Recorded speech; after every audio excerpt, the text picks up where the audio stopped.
यह सूडान की satellite image है जहाँ की जमीन बिल्कुल लाल हो गई है क्योंकि यहाँ पे 1.5 लाख से भी ज्यादा लोगों को मार दिया गया है। सूडान एक मुस्लिम मेजोरिटी का देश है और यहाँ के लोगों को मारने वाले कोई दूसरे धर्म के लोग नहीं है बल्कि खुद मुस्लिम ही है। इस देश में सोने का भंडार है और इसी सोने को पाने के लिए आता है एक आतंकवादी ग्रुप आरएसएफ। इनके पास इतने मॉडर्न वेपन्स है कि इनके सामने खुद सूडान की आर्मी भी नहीं टिक पाई और इनको ये मॉडर्न वेपन्स खुद एक मुस्लिम देश प्रोवाइड कर रहा है जिसका नाम है यूएई।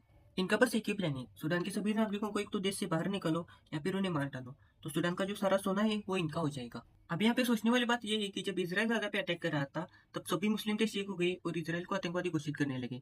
लेकिन अभी जब एक मुस्लिम देश सिर्फ पैसे के लिए दूसरे को मार रहा है तब कोई कुछ बोलने के लिए तैयार नहीं है। आपकी इस बारे में क्या राय है हमें कमेंट में जरूर बताना।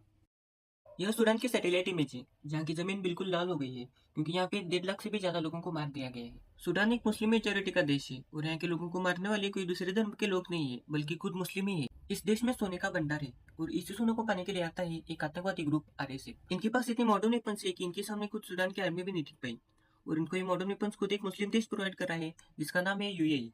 इनका बस एक ही प्लान है, सूडान के सभी नागरिकों को एक तो देश से बाहर निकालो या फिर उन्हें मार डालो, तो सूडान का जो सारा सोना है वो इनका हो जाएगा। अब यहाँ पे सोचने वाली बात यह है कि जब इसराइल गाजा पे अटैक कर रहा था तब सभी मुस्लिम देश एक हो गए और इसराइल को आतंकवादी घोषित करने लगे।